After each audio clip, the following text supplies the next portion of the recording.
do it. The following is brought to you in part by MFC Studios. The views of the show's host and guests do not necessarily reflect those of the management, owners, or staff of this radio station. And now, it came from the radio. I already messed up. That's it. Show's on.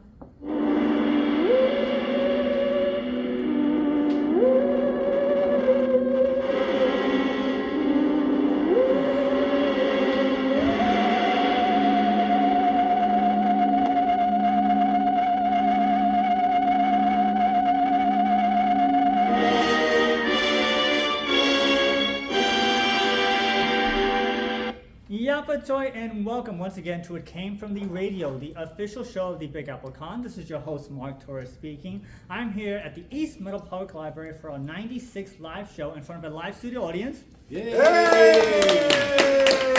I'm here with our senior correspondent, Charlie Saladino. Hello, fun seekers. I have L-Man Jenny Feldy. Hello. And I have our special guest who's going to be talking to, with, and about, which is awesome and makes my life easier because he's right here. It's author John Collins. Beware. Not to be confused with Joan Collins. Yes, two different people. Oh, dear God. As I mentioned, we're going to be talking to John in just a few minutes, but before we do any of that, we have to take it away with the news. The news is brought to you in part by the fine folks at sci-fi.radio. That is sci-fi, For your Wi-Fi. as well as the fine folks at the Big Apple Con, of which we are the official radio show of, celebrating over 26, 7, 8, 9 years of comic bookness and pop culture stuff. For more information, go to www.bigapplecc.com. Their next convention is scheduled for November the 22nd, and tickets are on sale right now. Also want to give out shout-outs for our Patreons, of which there are Danny Grillo, award-winning director Jared Burrell, Newsday famous Dresden Media, Shadow Rabbit Art, Yasmin Array, The Huracan, and Millie Portes. The Huracan is also a convention on November the 22nd, but that's in East Rockaway, New York, and you have to go down there in person to get the tickets from. And also, if you want to have a shout out on our show, go to our website, www.itcamefromtheradio.com. There's a little button on there that takes you right to our Patreon page. And also on the It Came From The Radio website is my book, Designated, about two warring alien races fighting over a newly discovered power source. The war finds its way to planet Earth, and as a result, some humans gain abilities. Issue 1 is on sale right now. All right, so usually we start off with the sad news, but there is no sad news for this week's show. So we're just going to go with the regular news. Oh, God. So let's see what we have here. From the That's a Lot of Nuts department. That's a lot of nuts. The new Conjuring sequel has taken the #1 spot in the domestic box office, pulling in $84 million in ticket sales in its first week release, beating out the re-release of the Broadway play Hamilton with the original cast. It came in at the second spot, making an additional $10.1 million. For those of you keeping track, the Minecraft movie is still the highest grossing film of this year with $423.9 million, followed by the live action film Lilo and Stitch with $423.6 million. Since you're a horror guy, have you seen The Conjuring, John? Not yet. I'm going to see it tomorrow night. You're legally bound, so you should have already seen it. You're supposed to see it for opening day. Nah, I'm a busy man. Tomorrow night's the go. I Did you can't. see the others? The other Conjuring? Yeah, I like them. I like the first one a lot better than the rest of them, but they're good movies. What did they conjure up in you? First one, a lot of dread. Ah. Second one, a little bit of boredom.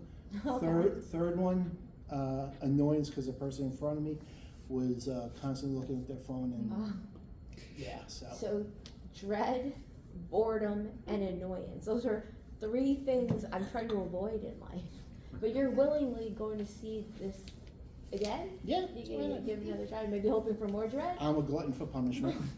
Wow. So have you seen? No. Well, you No, could see it. I boycott. You act like you've never seen You it. don't know this. I boycott horror movies. I make them, but it's different.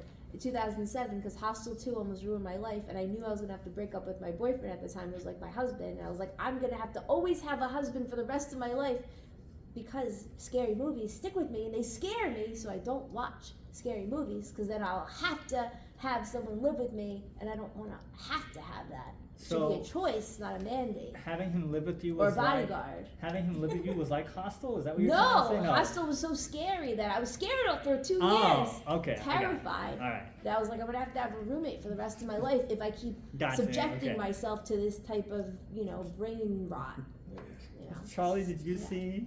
I'm No. so glad you asked. No, but I have to say this. This warms the cockles of my heart that a horror movie is making this much money because we very rarely have the good horror movies anymore. The Conjuring franchise is a good horror thing. You get these slasher films, they're not horror. I don't know if you agree with me, but slasher and blooding, to me it's not horror. It's the same old, let's see who can outdo anybody. Let's see who can take a head off better than the one. So to me, a real good horror movie, like The Conjuring, is, I'm glad to hear it. And a good horror movie is the kind of horror movie that you're watching and you go, whoa, you get up and you turn the lights on. That's a good horror movie. Right. Did you see Sinners? Not yet. Sinners I've is got an such a excellent backlog. movie. Okay. Sinners is an excellent movie. Yeah. To be honest, if there's not any even talk of nominations come award season for that movie, it's a crying shame because it's a really good movie. And also Weapons. Right. Weapons is a ridiculously good movie. What It's- did you yeah. like about Weapons? Well, I went in to see it blind. I knew nothing about it, which is the best way to see it. And when the twist comes, you just sat there and like, me and my daughter saw it together. And 3 times in the movie, we just turned and looked at each other like, WTF? Like, did that just happen? Like, yeah, it's such a good movie. Oh, okay. It's such a good movie. Yeah. I keep hearing that. Okay. Perfect for this time of year too. And the other one is The Long Walk, The Long Walk that comes out this based week. on Stephen King. Yep. Oh. One of Supposed to his be more, another one of his very, very more good one. under-read books, but it's a good book. So, yeah. So speaking of movies, Are from the at least it's not Movie Pass department. Okay. None other than AMC Theaters has announced a new 3-month horror themed program called the Slash Pass, where moviegoers can see 6 horror movies from now until the end of the year for just $66.66. Passes can be mix and match, so you can use them at any time, bring friends, or see them once at a time per date. AMC says, "We're excited to kick off the Halloween season with this new offering of horror fans, celebrating a fall lineup of highly anticipated, newly released, as well as iconic classics that's launched some of the most memorable franchises in horror history. Horror has quickly become one of the most popular genres, especially among Gen Z audiences who know that horror movies are best enjoyed in the comfortable, communal environment of our theaters. Online convenient fees may apply depending on the method of redemption, as well as AMC Stubs membership pass." So that's basically $11.11 per Right, ticket. right. I remember when tickets were less than $10 normally, because I used to Right, work at a movie theater, I've right. mentioned it many times. So what are your thoughts on is this a good idea? 6 movies, $66.66. We've always talked about trying to Yeah. bring people back to the theater. Right. Jen? I think it's a great idea. I'm against drug use. Massages are great. Those are always my ideas of getting people back to the theater. Just make it a drug dealing place or a massage factory. But here's my where I think this could go wrong, right? Okay. A lot of movies that people see as the best movies, I see as horror movies, like Titanic. Right. So then you have someone coming in and be like, you know what? To me, this is a horror movie. So then they're gonna try to get that 6 horror movies for $66. And you're just gonna, well, this movie identifies as horror to me because it's 2025 and you can identify as anything, correct? Yes. So what's gonna be horror? So speaking as a person who used to work in a movie theater, Yeah, and I have dealt with customers with that Yeah, see? intention in mind, Right. I would be, the movie is classified by what the studios Okay. declare as a horror Right, movie, so we're just the middleman, we just show the movie. Okay. If Avengers counts as a horror movie to some people, but the studio says it's not, Right. not a horror movie. Okay, so we check under the hood, yes, the studio. Yes, ask the Okay, studio. all right. Charlie, what do you think? All I know is that 66 cents is gonna kill me. I'm telling you that right away. No, I think it's a good idea. I mean, they're doing that with everything. They do it with car washes now. You know, you buy a pass now, you're like, oh, spend $25, you could get your car washed 3 times. Why not? But the thing is, as we've mentioned with MoviePass, if you remember, that it's an unsustainable business model. Right. If you're only charging $11 a ticket, you're not really making money for the theater. I mean, maybe they'll bring more people in, and as we've said many times, the movie theaters do not make money on the ticket sales, they make money on the Right. concessions. Right. So, So they're getting you in, I and know. these people are gonna buy concessions, so, in theory, in the theater, yeah. not in the theater, So in you- theory. So anyway, listen to me. It's about time we pay less for anything. Did you Yeah. ever go to a baseball game? I used to go as a kid. All right, not anymore, But because also- you have to pay your firstborn male child to park. Right. And then it's like, so at least they're doing something for us. And MoviePass That's was, what, I don't was want ongoing. to say it. MoviePass This is was just on. isolated. This is So just all for you gotta do 6 is get them in, get 3 them months. addicted to Diet Coke. Because I saw 2 people this week so addicted to Diet Coke, they were like practically itching and asking people on set to go pick them up Diet Coke. So if you get them addicted to getting that Diet Coke in the fountain, I know I was addicted before, then maybe they'll keep coming back to the theater just with the Diet Coke. We used to have a lady used to come every week just for the popcorn. She didn't see a movie. She used to come and buy the popcorn and leave. No. It's the craziest thing. She'd like pay get like it. $30 for a bag of popcorn and didn't even see the movie. But Wow. every week she was there. It was crazy. Once a week. Once a week she was That's like there. a weekly treat. Yeah, it was crazy. Blew my mind. John, what do you think about the bringing movies people back to theaters? Well, I always like going to movies, even though Even though you're even though pissed. human beings annoy me at times. Uh, But I hope that they mix and match and maybe put a few classics in with those 6 movies, because yeah. I mean, there's nothing like seeing The Exorcist on the big screen.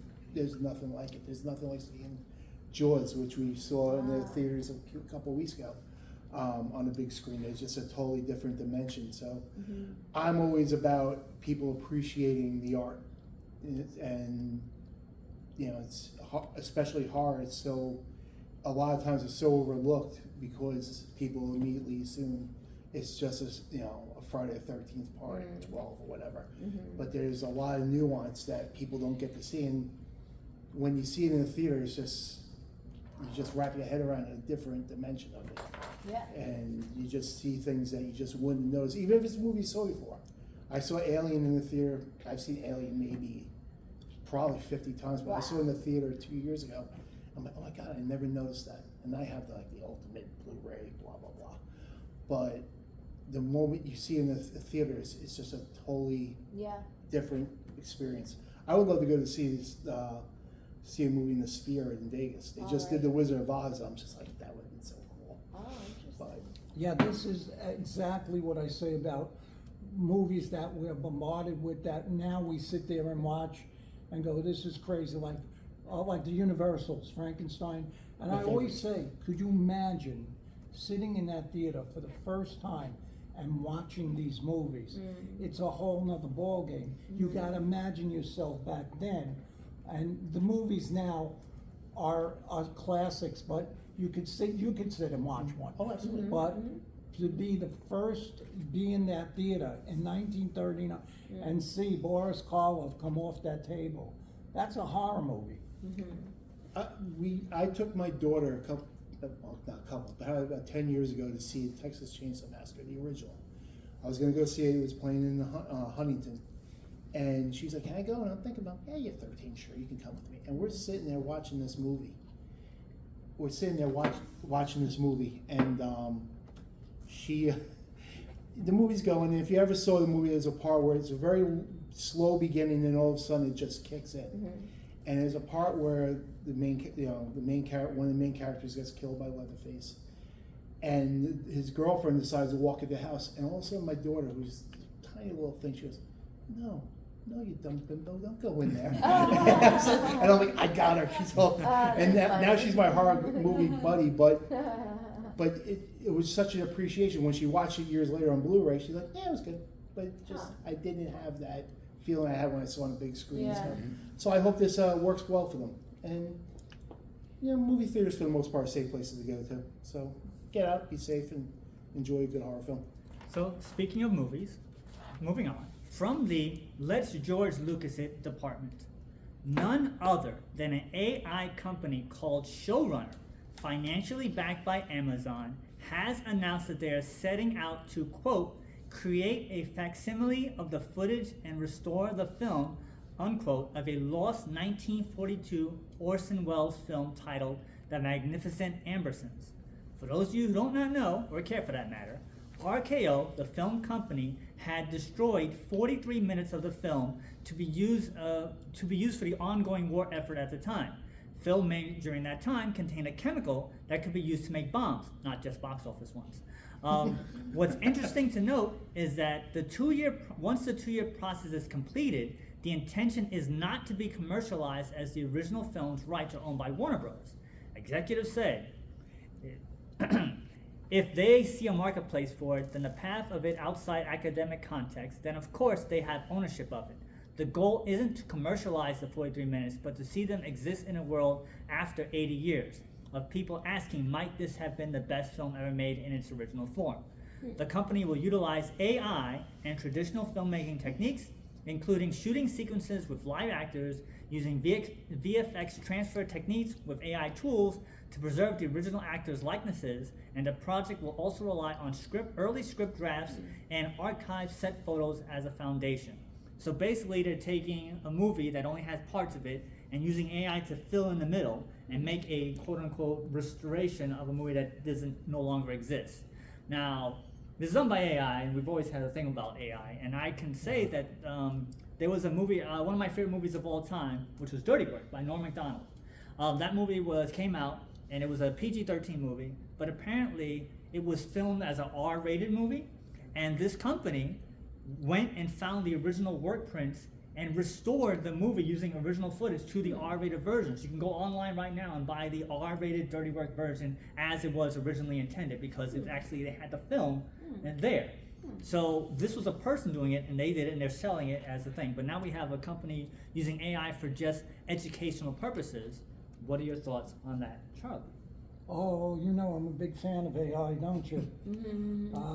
I don't like, no matter how it benefits, I'm going to go on the record now, no matter how it benefits us, AI will kill us. It's a dangerous thing. It's, I hear things that are driving me crazy now. AI is not a good thing. I mean, I love the Beatles, and now and then, if it wasn't for AI, you wouldn't hear John Lennon's voice. But I mean, I don't care. I mean, I think that's my thoughts. AI, you can't talk to me about AI. Watch Forbin. Watch Colossus, the Forbin project. It was made in 1970. Watch that and then talk to me about AI. Now, Jen, we've actually talked to you about how you would use AI in certain circumstances where instead of for changing a line of dialogue or something like that because it's cheaper, right? As opposed to bringing everybody back into play. But this is restoring a empty movie. So what are your thoughts on that? If you made a movie and you made a movie, you make movies all the time, right? And you somehow lost 40% of well, your if movie. I had to give the film away so it could be used as a bomb, which is what happened. What? I didn't know films could be used to make bombs. I mean, that's the story here. So you lose your movie. Yeah. Part of it. For what do you war. think about somebody using AI to recreate that movie? I don't know. It depends where I am, as a ghost. It depends. It's just something different. It'd be someone taking my stuff and then adapting it. And as long as it's clear, they don't put my name and, they give me some credit for what I did. But hey, if you're going to take a song and then make a remix, that's on you, babe. You want to make a remix of a song I do. Cool. I don't care if it's great or bad or whatever. It's something new. But as far as AI, bad or good morality thing, it's how you use it. For example, a film I'm producing. The actor had 2 pages left. It's a 2-year production. He refused to show up to set. I drove an hour. I did 2 hours of makeup. We got 4 people on set. And my gut feeling was, this guy, he said, he's not coming. I was told, clean up. He's not coming. All of us are out. We drove out to the country. Now we can't finish the movie. 2 pages. The guy's not showing up. So instead of showing up at the hospital where he was getting hip replacement months later, which I wanted to do, and be like, here, do your line, kid, I would just take some AI. AI, and then maybe do that. But instead, we rewrote the thing because we're not going to use AI, and we're just screw it. We're just going to rewrite it. And the next day, he said, I'm not coming back. So for someone like that who's just gonna screw you over, yeah, let's AI the guy because he's worthless as a human being. So I don't know, he's worthless for those 2 pages. Okay, there we go. What do you think, John? Well, I'm very much anti-AI because it steals. I'm not Right. pay the artist, pay the writer, pay everybody. But I also, art to me is human interaction, whether it's perfect or not. Once you start really having computers generate it, the human interaction is gone. But I also like the idea of lost films. Why does everything have to be found? There's this there's this Lon Chaney film called London After Midnight. It was an MGM film that got destroyed in an MGM vault fire. It's the only one they never recovered. The only cut is 10 minutes long and a lot of stills. If you go on YouTube, you can actually watch someone assemble all those stills to make it to a 20-minute film. But the mystery behind that film is just so more fascinating than probably the film actually is. I think we need more mystery in the world. I think I don't want answers to everything. But using AI, I just have a serious problem with that. I know they use it a lot, like the last Alien movie. They recreated Ian Holm's character through AI, and they got permission from his family, and the family's getting paid and all that. But still, it's just do something different. You know, we lived with 7 different James Bonds. We can live with someone else playing a robot for 10 minutes of the movie. So, but I'm very much anti-AI, especially because they constantly they're feeding all our information and using it, and you're not getting paid for it. There's a big copyright lawsuit right now with writers, and it's based because they were basically feeding ebooks into this AI machine, this AI server to teach people how to write like Stephen King and stuff like that. And now they're paying authors, if they have the copyright certificates, $5,000 a book. I know someone who's getting like $25,000 for books that he wrote 15 years ago, but they just took it without his permission, and that pay the artist. That's where I stand. Yeah, So, respect. speaking of AI, from the It Was Only a Matter of Time follow-up department. On a recent episode of our show, we reported on how both Disney and Universal was suing the AI company Midjourney over copyright infringement. Now, none other than Warner Brothers has also filed a separate suit for the same reasons. Lawyer says, you want to read that? Midjourney thinks it is above the law. The service lets subscribers pick iconic Warner Brothers Discovery copyrighted characters and then reproduces, publicly displays, and performs and makes available for download infringing images and videos, with every imaginable scene featuring those characters. Without any consent or authorization by Warner Brothers Discovery, Midjourney brazenly dispenses Warner Brothers Discovery's intellectual property as if it were its own. So Warner Bros. Is seeking $150,000 per damages per each infringed work. Midjourney says, Whoa. Copyright law does not confer absolute control over the use of copyrighted works. The limited monopoly granted by copyright must give way to fair use, which safeguards countervailing public interest in the free flow of ideas and information. Plaintiffs cannot have it both ways, seeking to profit through their use of Midjourney and other generative AI tools from industry standard AI training practices on the one hand, while on the other hand, accusing Midjourney of wrongdoing for the same. so they're trying to basically bankrupt the company because if it's $150,000 per each use, and the uses are in the hundreds of thousands, that's what they're going for. Wow. I think it's crazy that it took so long for them to do it. I'm surprised that they weren't like on the forefront of suing these guys right off the bat. I also think that in addition to, as they say, you know, they want the companies to have it both ways because the companies are using AI, the Disney and Universal, whatever. But I think that they're suing to find out the behind the scenes of how the AI works so they can use it for their own purposes. That's Yeah. my thought. That's Disney. Yeah. That's so Disney.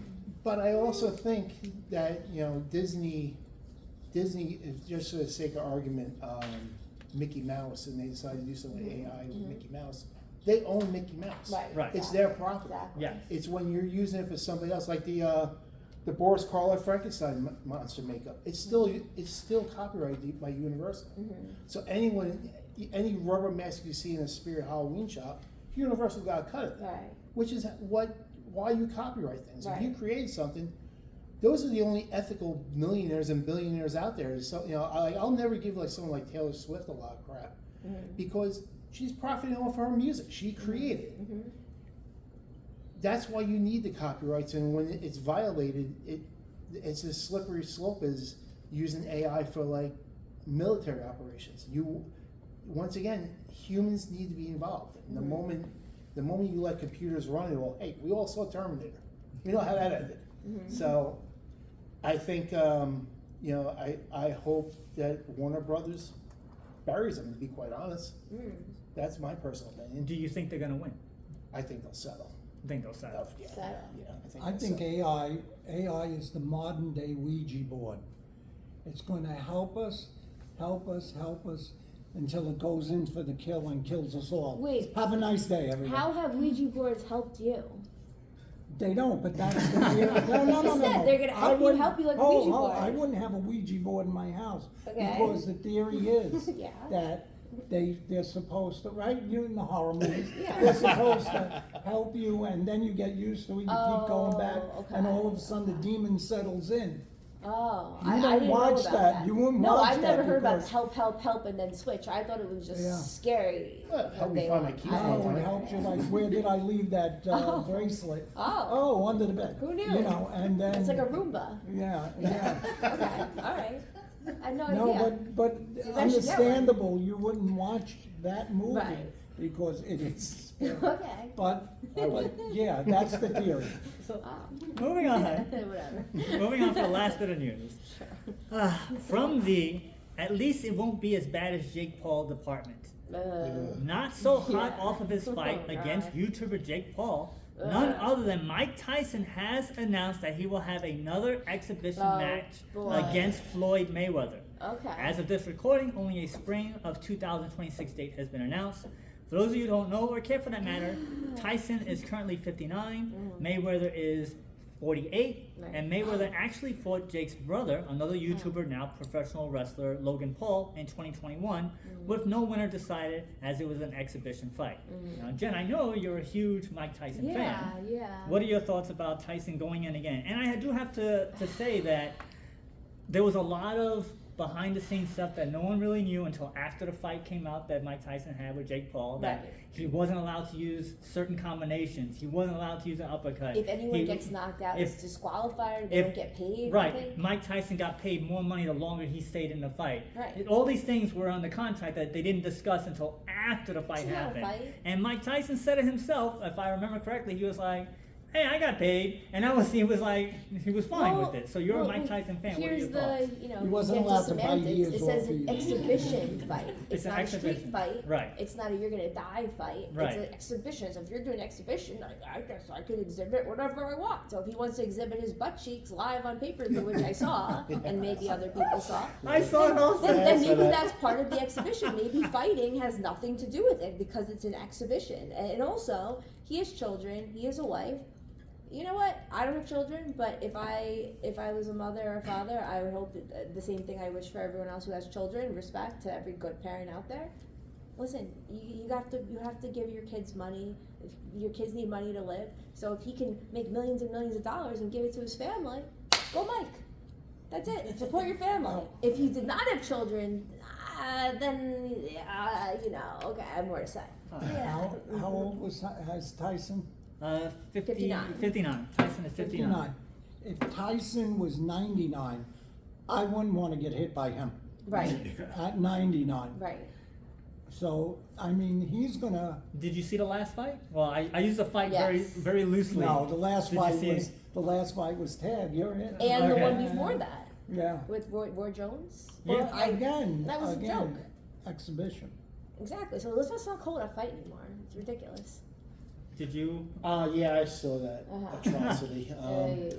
The one thing I will say about that though is the fighters on the undercard was the biggest paydays they ever got, and so for that I mean there was a women's match that Yes. was Yeah. ridiculous. That Brutal. should have been the main event, and they both made like 3 years worth of salary from this fight. Really? Yeah. So I mean, at least the Paul brothers take care of the people.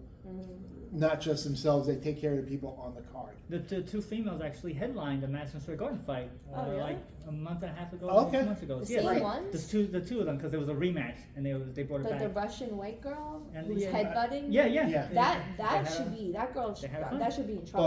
But I That mean, was so not I fair. can appreciate, you know, because boxing or MMA, Mm-hmm. it's such a, you know, either you're top tier pay or you're basically working in a deli as you're fighting. Pretty much. So I'm glad at least those people are getting paid. Yeah, But that's true. Jake Paul, you know, So you think that Eh. it's good for everybody else involved? It raises up the sport, That's true. whether the fight or not is if going to be an you actual don't know fight. that Jake Paul fight or even a Logan Paul fight, or he doesn't fight anymore. If you don't think that there's something hinky going on, Right. I have a bridge to sell you. It was a wrestling show. Yeah. The way he entered was WWE. Exactly, and it's just. Yeah, it wasn't fight.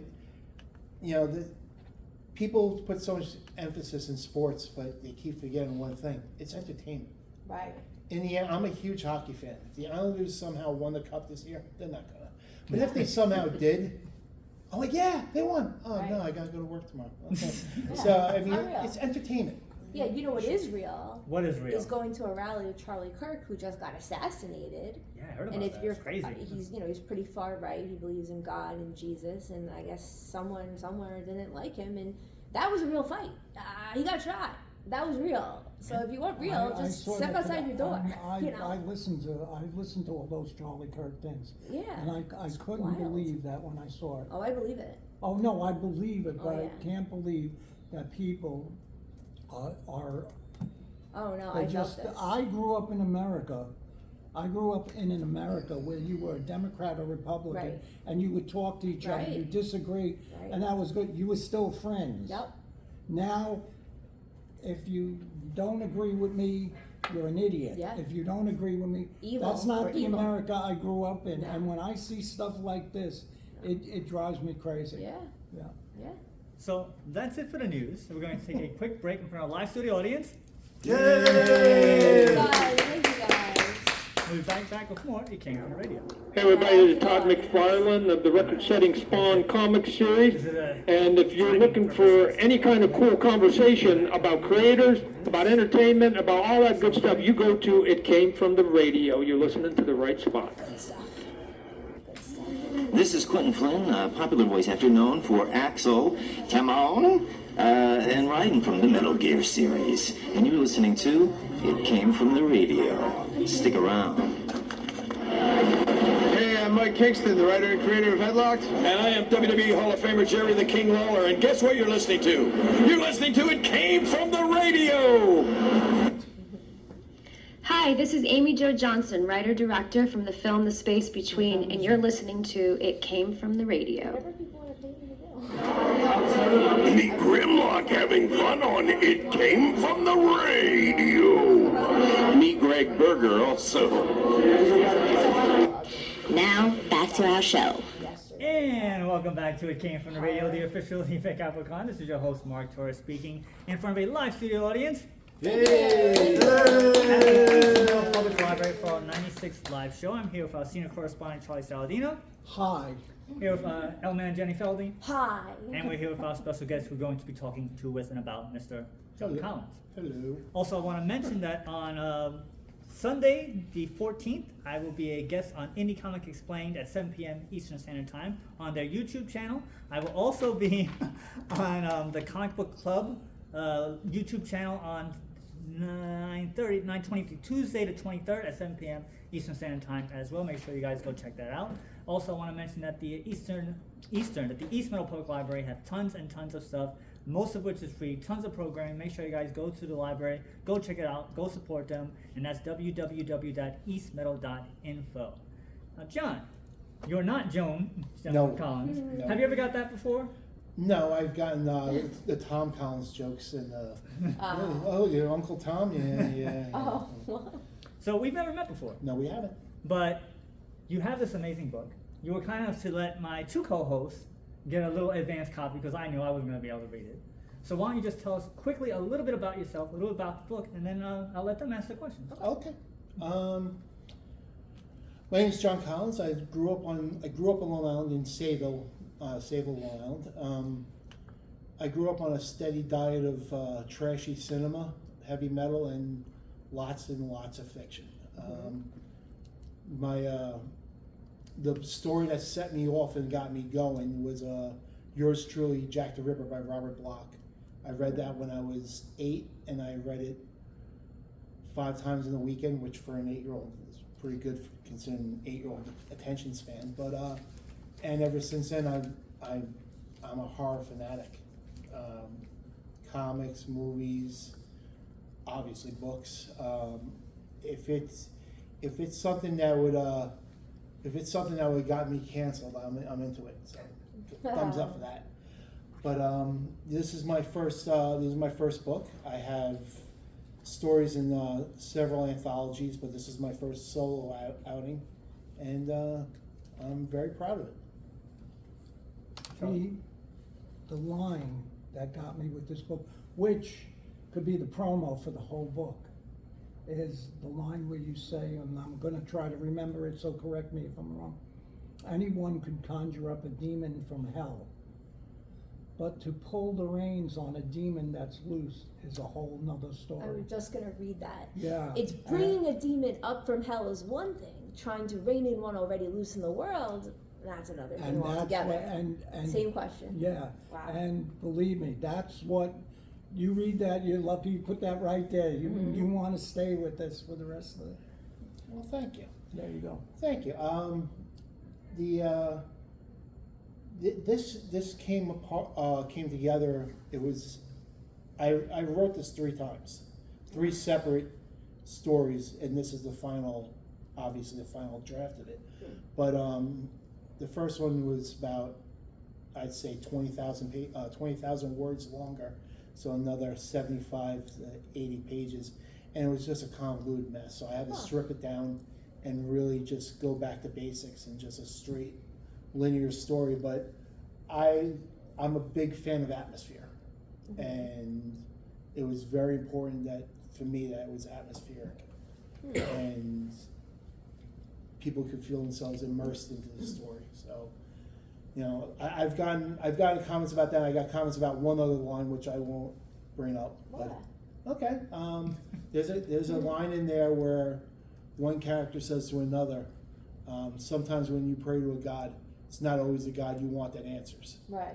And that actually made my my religious cousin pray, which was like, yes, I did it. Right. So it's so far it's been, people have responded to it and responded to the parts I want them to. That's even more. No one ever told me, oh, it's really funny, because it's not meant to be funny. So I think I'm 75% happy with it. I'll always find little things I'll never be happy with, but that's just me. I have multiple questions on coming back to that prayer to God. How do you create atmosphere? Like, what are some tips for other writers to do that? How do you do it? Atmosphere to me is noticing the details. Noticing the details of your surroundings and the details of the people you're around. Like the person who has a nervous tick and keeps tapping the table. Atmosphere to me, I love old Gothic movies. I love crumbling castles. I love fog covered moors. In my bio, I always say my bio always seems to say this one thing: I am convinced that every abandoned house is haunted, and I try to convince my wife that they're haunted, and she just rolls her eyes and like, yeah, okay. But atmosphere to me, if you can somehow convey, not that a person has goose flesh, but the goose flesh maybe is buried under a sheen of sweat. There's the hair, this tiny hairs in your arms stick a little. Anyone could just say, "Oh, he ran with goose flesh." It's that few extra words that make it atmospheric. So anyone could say, "Oh, the parking lot was filled with fog." Yeah, but what did the fog smell like? Is it so thick that you can't see your hand in front of your face? That's what makes atmosphere work for me. Yeah. I mean, there are other writers who do fantastic jobs with atmosphere and they do it in such economic an economic amount of words, but I'm not at that level yet. Hopefully one day I will be. Maybe you have some readers that don't want you to be like that. You know? Possibly. Like Possibly. sometimes people say, "Oh, it's a long story," but it's like, I have 20 hours with you on set. Please make it long. Like, I want the details. Some Yeah. people might want that. Yeah, I think I don't think audience, I mean, that to me is a question of an audience. Mm-hmm. I think you just build your own audience and people are willing to go for a ride. Like, one of my favorite short story writers is Clive Barker. Mm-hmm. And I can understand why some people don't read him. He writes very purple prose, very, very elegant, like everything smells like lilacs and lavender. And I can understand, and also very sexual and very graphic violence and a sexual nature. I can understand why people won't read them. But the people that read them and love them stick with them. So I think what is a job as a writer is to find your style and find the people who are going to register with it. And so far, people who have been registering with this. I mean, don't get me wrong. I don't have a millionth of Clive Barker's readership. Cross fingers. But I think if you can do that, your audience will at least know you're being as truthful with them as you possibly can be. And I think being truthful to your audience is the most important thing, no matter what you're writing. John, I admire writers and artists, and I always ask this question because it amazes me that you're so creative. And what is the point? When is that point where you're sitting down, you're doing something, you're with your family, and all of a sudden you stop and this vision comes into your head? What was the inspiration, and then how did you feel when it was done and you was like, yeah, that's it? So what was the inspiration? And the inspiration for this, you wouldn't know this because you're much younger. Maybe you've seen some of the YouTube clips. You would know this. Remember In Search of with Leonard Nimoy? Oh yeah. For those who don't know, it was a show in the late 70s, early 80s where Leonard Nimoy, Dr. Spock, would the mystery of the Bermuda Triangle, or what. And the Bigfoot one really got me. And when you start reading about that, you start reading about other, I'll say urban legends, but it's not, other tales of other creatures. And what drew me in was the Jersey Devil, this ridiculous story. Yeah. This ridiculous story about a winged horse thing that floats around the Pine Barrens of New Jersey. They named the Jersey hockey team after the Jersey Devil. And as ridiculous as that story is, let's be honest, it's fascinating. And I'm a very nostalgic person. I don't forget that. Anything that I remember will never make me money. Anything, if you ask me a trivia question, yeah, I know who played the killer in this movie, blah, blah. I'll never make money. I'll never remember stock tips, but I'll remember that stuff. The Jersey Devil was always something I was kind of, okay, yeah. I just something I never forgot about. And I remember when I started thinking about this, because I was knee deep in writing short stories, and I wanted to do something longer, and I just didn't know what to do. And we were home, and we were watching video. I was watching videos on YouTube of animal videos, and a horse kicked some guy. The guy just branded a horse, but they didn't restrain the leg, and he kicked him. The guy went flying. And of course, I chuckled. Good for him. I'm pro horse. But then I all of a sudden started thinking about the Jersey Devil for some reason. I'm like, oh, the horse thing that flipped. Okay. And then the story just started working its way out because I like reading about the occult. I like reading about lost places. I like folklore, and it just started coming together. And like I said, this is the third incarnation of the story, but it was always set in a carnival. And it took a lot of fine tuning to get to that point, but it was fun. I had a blast. This was one of the best time I ever spent, just on my own, just writing this and just coming up with scenarios like, that's too over the top. Oh, that's too lame, and just keep going back and forth with that. And it worked for me, and it worked for a publisher. So I guess I had something. Well, page 1, you mentioned a demon. So do you believe that there are things that, well, first of all, do you believe in demons? And second of all, if you do or don't, we'll go from there. What behaviors or things that you do will conjure demons? Well, don't try this at home, kids. I think we're kind of foolish not to believe that anything beyond what we know is reality. And to an extent, I don't want to sound too absurd here, but it's like I kind of take the same idea towards like alien life. You know, it's just like, how arrogant are we to think that we're the only thing in the universe?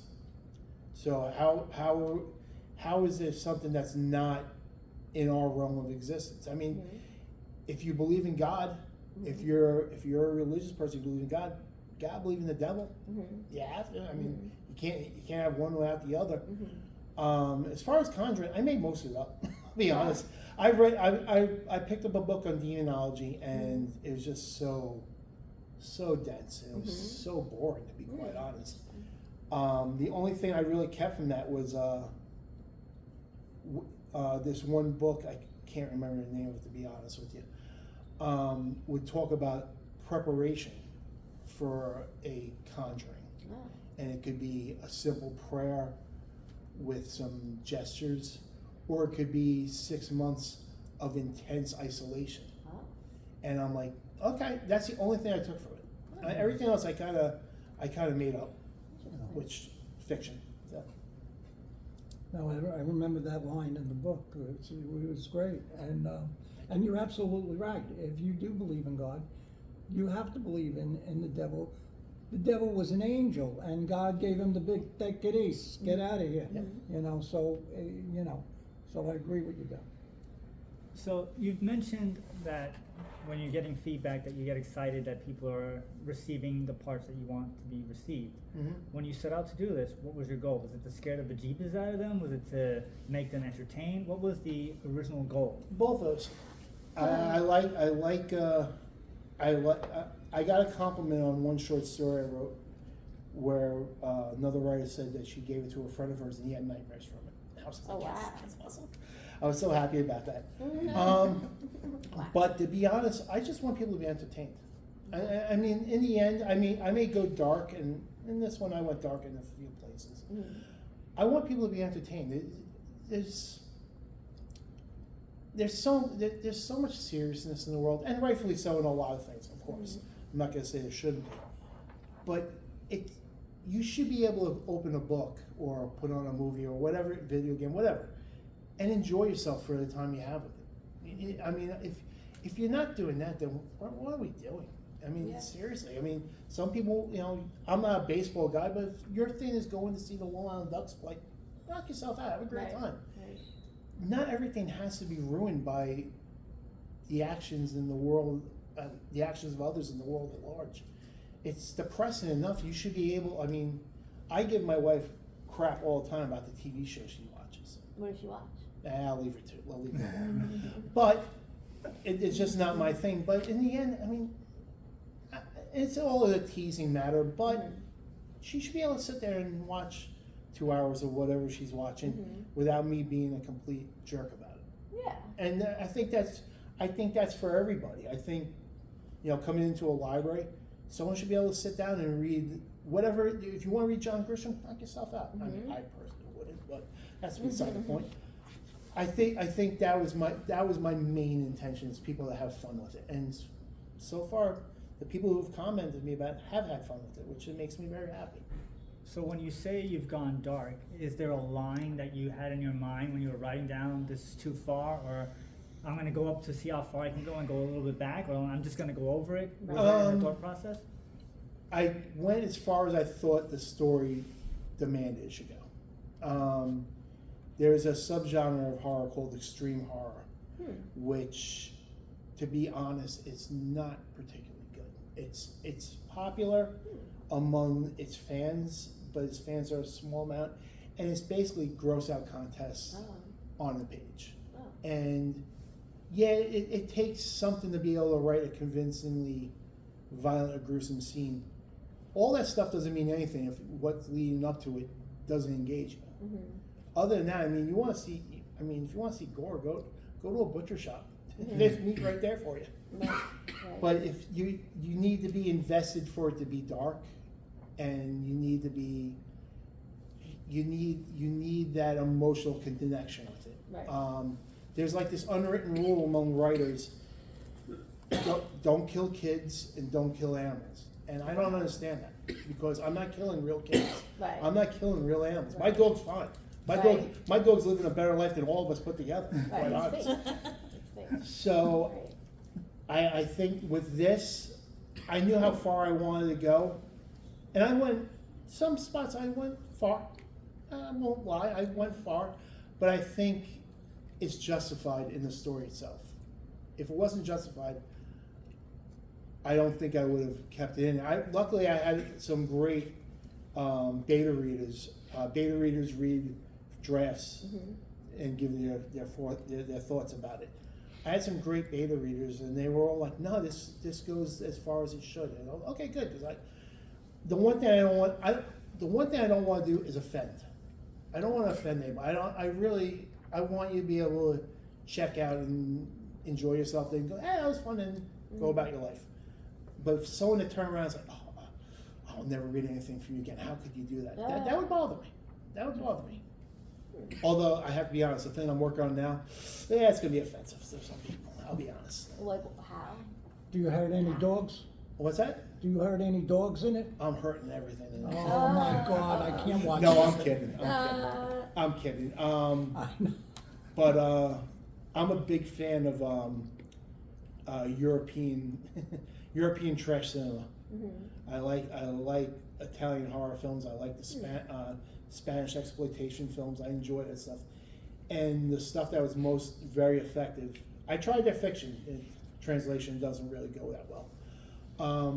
But I tried those things, and I'm like, yeah, I'm a fan of those things. So I tried this new thing I'm working on now.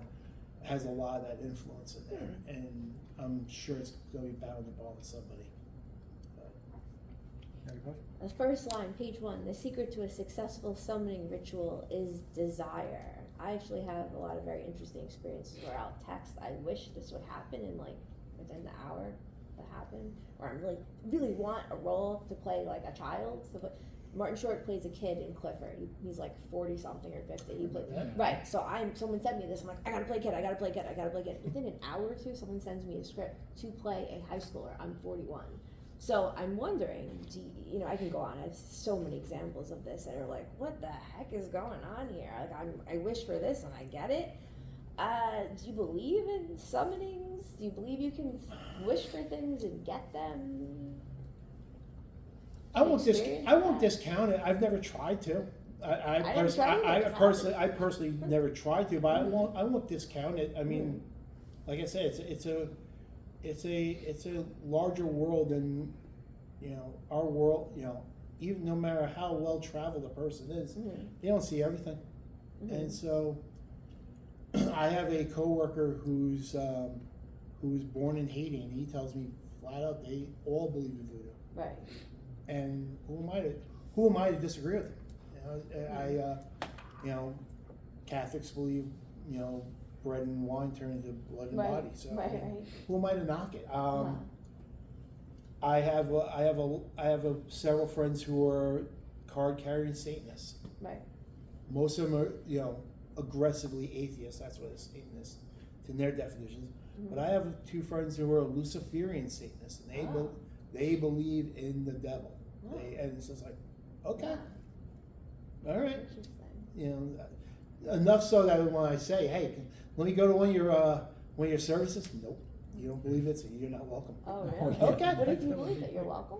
I think it's a little more me just saying I believe in it. I think it's kind of, it almost seems like a gang, like there's initiations, and but I don't discard. Well, like I said, I also like, I just enjoy the visual aspect of it.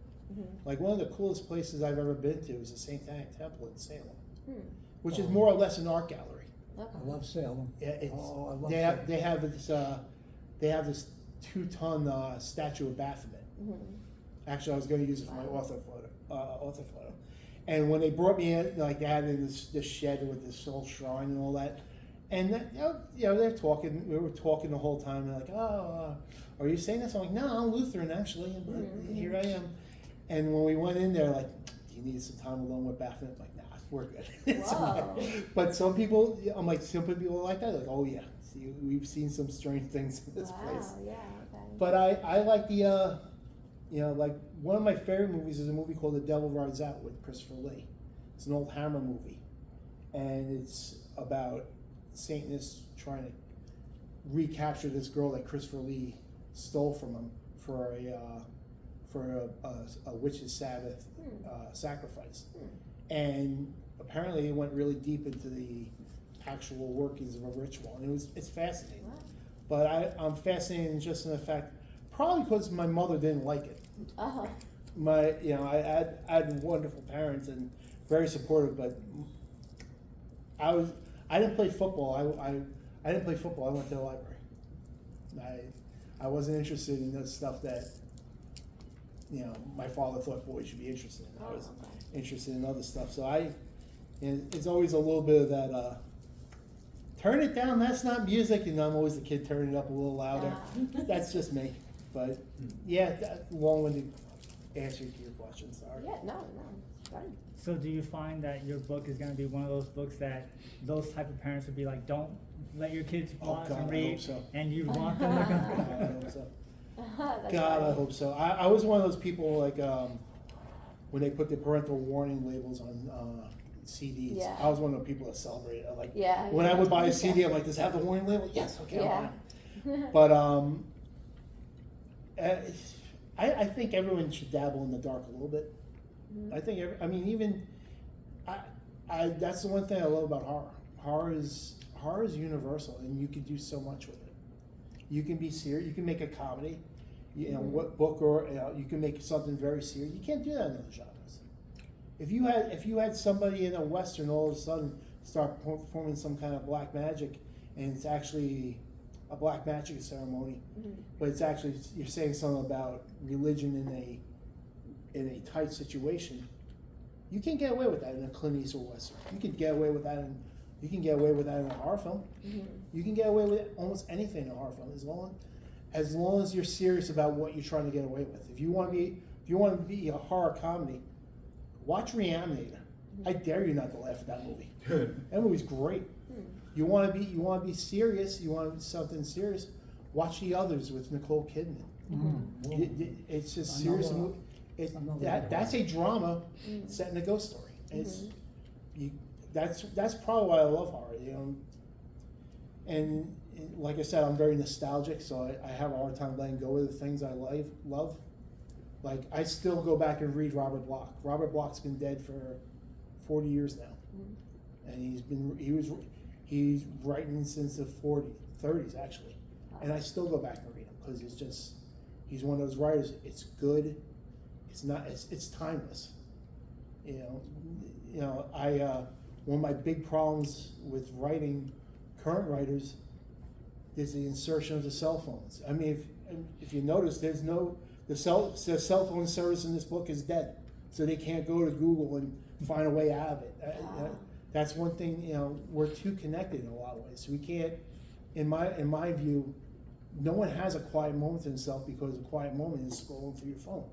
And there are times I put my phone down and just sit and read. You shut the TV off, shut no background noise, and I'll sit and read because it's the only time I'll get to myself like that. And I think that's important. So we're almost out of time. So Okay. social media stuff, where can people find out about you and the book? I'm on Instagram at JP Collins. On Facebook, I'm John P. Collins Jr.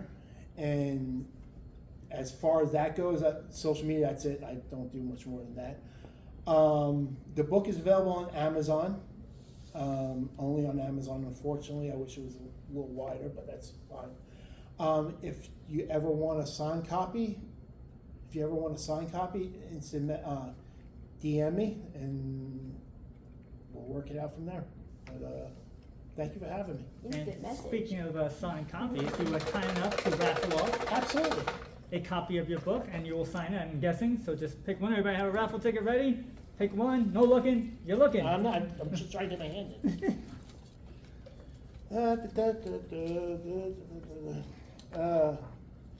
The number is 376 376 720. 720. 376 720. Nobody. Hey, Yay! that is Look at something.